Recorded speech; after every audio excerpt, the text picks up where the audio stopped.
News Talk Radio Newsroom and powered by DemeraraWaves.com.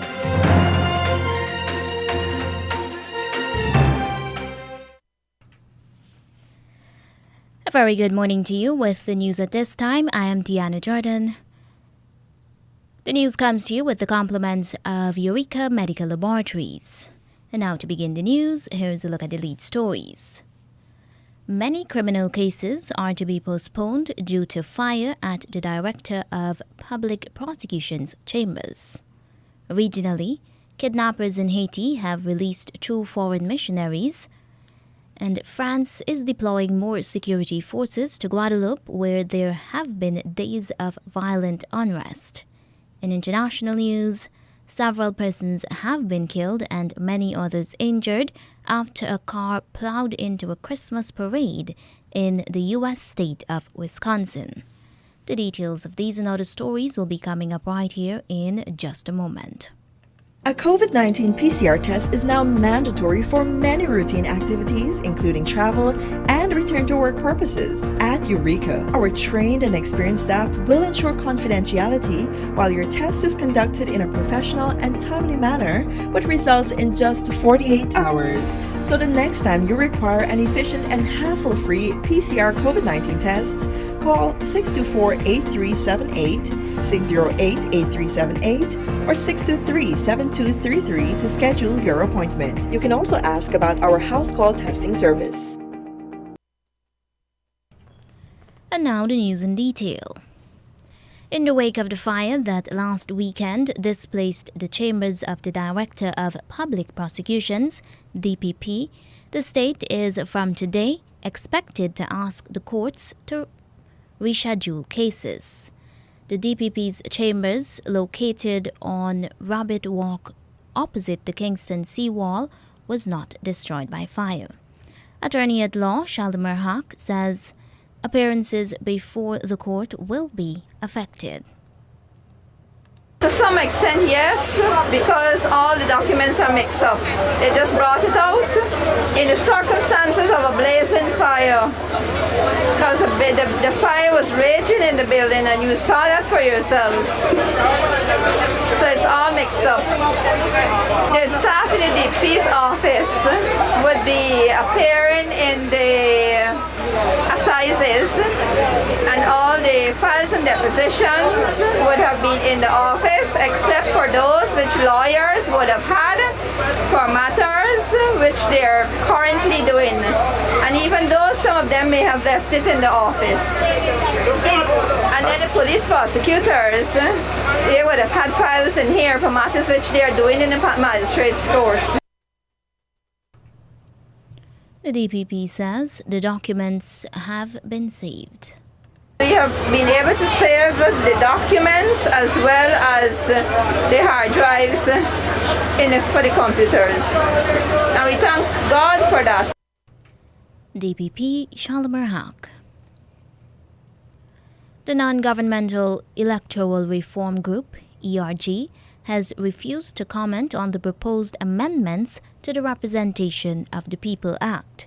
Instead, that organization is publicly calling for more consultations and generating of inclusive consensus. The ERG coordinator, Lawrence Lachman Singh. We would certainly urge the government to consider lengthening the 6-week period that is almost halfway done already, and to also create more spaces for us to talk to each other face to face. This working indirectly with each other through the media, I think, is a recipe for confrontation. It doesn't help us to reach a consensus, which is ultimately what is needed in a political reform process that involves an election. In the absence of an inclusive process to begin the discussion rather than media engagements, the ERG wants a national conference on electoral reform to bring together stakeholders from political parties, the private sector, and civil society to discuss the issue. Mr. Lachman Singh hopes that the numerous election observer mission reports can be used as the basis for a consultation to examine issues such as the removal of the names of deceased persons and migrants from the voters list, and campaign financing. The ERG hopes that a proper discussion on the advantage of incumbency in elections, closer relations between political representatives and the constituents, efficient process for the declaration of results, and the composition of the Guyana Elections Commission, GECOM, will be addressed. The Ministry of Health says Guyana's death toll from the coronavirus is now 976. This with the passing of 3 men and a woman at the COVID hospital. Only 1 person was fully vaccinated. The Health Ministry says that of the 6 or 7 persons who are hospitalized, 10 are seriously sick and are in the intensive care unit. Figures show that 52 new cases were recorded yesterday. Latest official statistics show that 1,878 persons have been ordered to isolate themselves to avoid spreading the virus. A 42-year-old woman, her son, and their cousin are in custody in connection with the break-and-enter and larceny of the Courts store in New Amsterdam. Police say that a 15-year-old boy told police that he and his 18-year-old cousin stole the items from the Courts branch at St. Anne's Street in New Amsterdam. Investigators say that a number of the stolen items was recovered from a clump of bushes. Others were found in the wooden guard hut at another location where the woman was located. The motorcycle, valued more than $350,000, has not been located. Police say that early Saturday morning, the assistant manager was informed that the northwestern door was broken down. The court's official said she checked and noticed the items missing. Investigators say that the recovered items were identified as the property of Courts. Apart from the motorcycle, the other items that were stolen included 2 laptops, 3 pairs of headphones, 2 cellular phones, 1 tablet, and a skater game. And now in regional news. 2 people among a group of 17 U.S. and Canadian missionaries kidnapped by an armed gang in Haiti last month have been released. Christian Aid Ministries said on Sunday that the 2 individuals were safe, in good spirits, and being cared for. The BBC reports that the organization declined to provide the names of those released and provide additional details. The abduction of the missionaries and their family members, including children, was reported on October 16. They were returning from a visit to an orphanage when the bus they were traveling in was seized by gang members on a main road in the town of Gantier, east of the capital Port-au-Prince. All of those abducted at the time, 5 men, 7 women, and 5 children, are U.S. citizens, except 1 who is a Canadian national. The gang reported to be behind the kidnappings, which goes by the name of 400 Mazowo, later demanded a ransom of $1 million for each of the 17 people being held. French authorities are sending dozens more police officers to quell unrest on the Caribbean island of Guadeloupe, a French overseas department. Overnight riots saw looters ransack dozens of shops and set businesses alight after protests against France's own COVID turned violent. Interior Minister Gerald Darmanin said that some involved in the unrest used live ammunition against law enforcement. The BBC reports that he promised a firm response to those committing public disorder.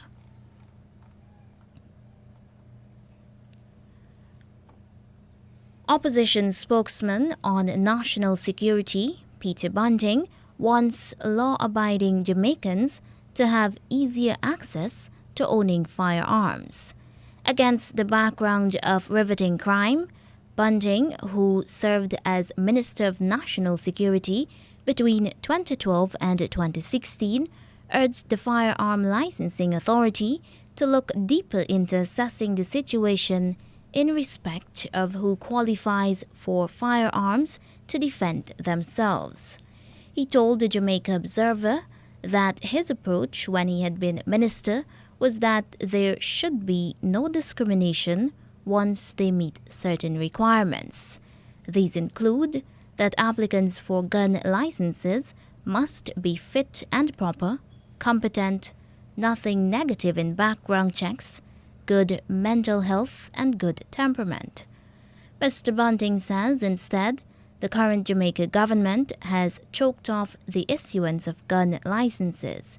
He argues that until the state can guarantee people's safety, then people should have an alternative to provide for their own safety. Antigua and Barbuda's Prime Minister Gaston Browne has vehemently ruled out longtime member of the Antigua and Barbuda Labour Party, Asset Michael, running in the next general elections. Mr. Michael has secured a temporary injunction blocking the Antigua and Barbuda Labour Party from preventing him from attending meetings or representing the constituency of St. Peter, for which he is the elected representative. Antigua Newsroom reports that Mr. Browne says that the High Court cannot foist someone on the Antigua and Barbuda Labour Party. He says that Mr. Michael will be thrown out of the Labour Party. He cannot emerge as a candidate going to the next elections. It ain't gonna happen. So rest assured that ultimately Turner will be the candidate. Asset Michael has no future in the Labour Party. What is called an ex parte injunction. So in other words, he went to the court alone and put his case to them. So they have not heard from our attorneys as yet. The case comes up on the 8th, and we're pretty sure that the injunction will not be sustained. It will be lifted, and we will do what we have to do. We'll confirm our candidate afterwards, who is likely to be Mr. Turner, and we will move forward without Asset Michael. We don't want him. It's bad news. It's rotten. They're rotten cops.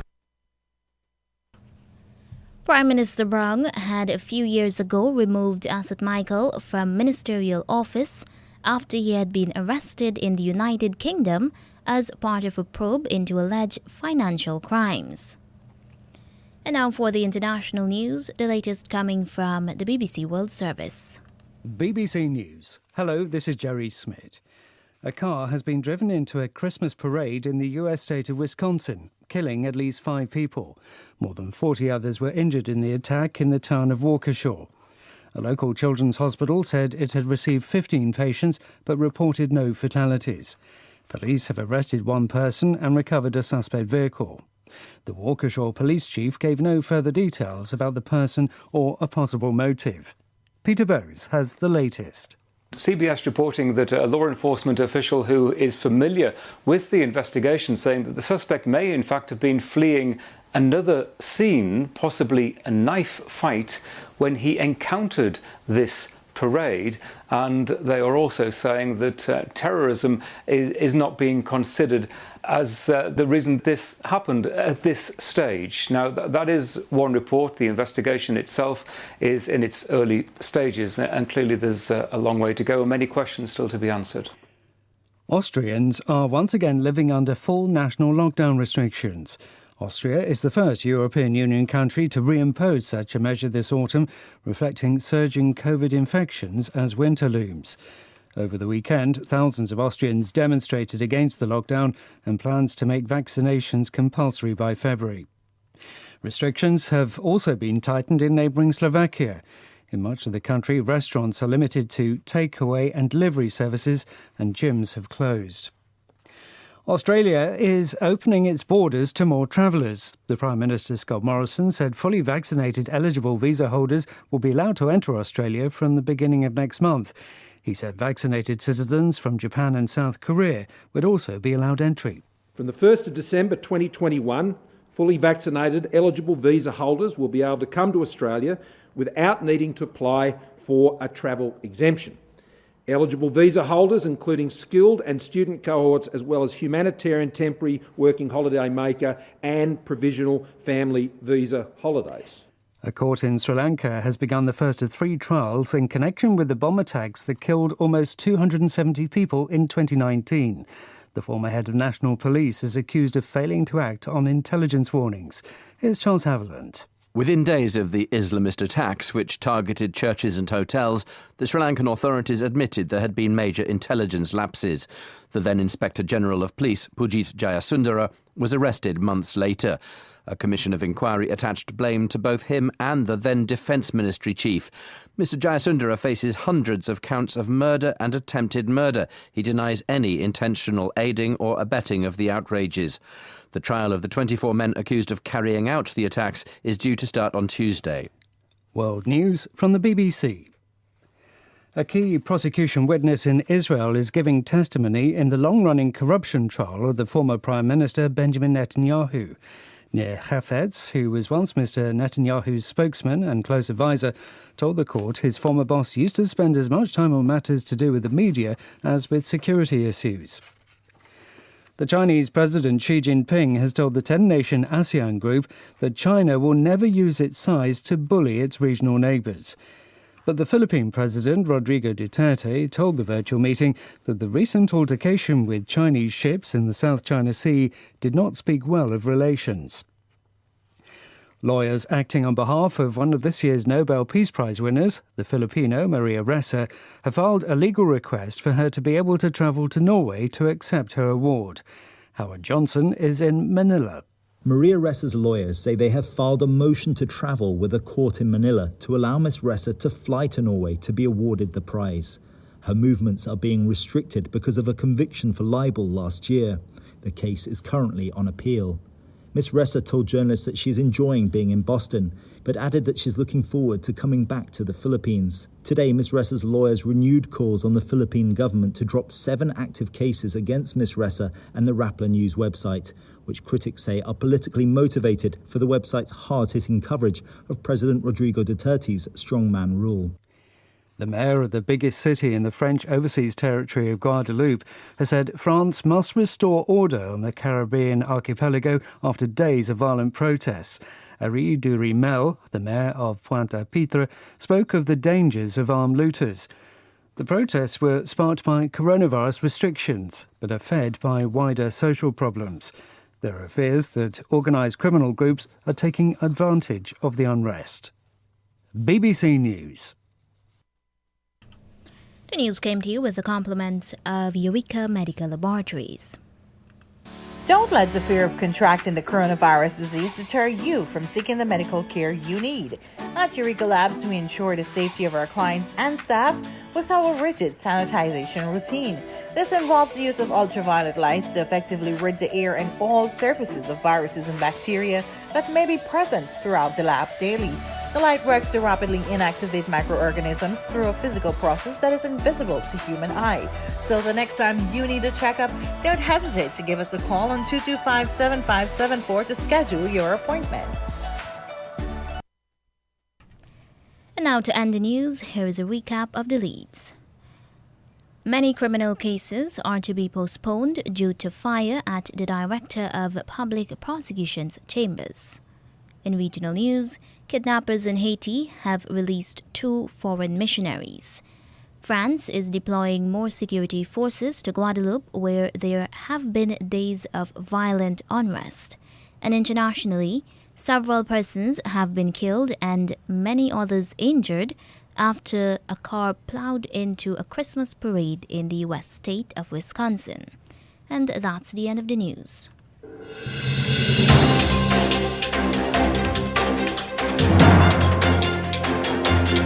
This has been the news, compiled in the News Talk Radio newsroom. For ongoing updates, visit demerarawaves.com, and you can check facebook.com/demwaves and twitter.com/demwaves.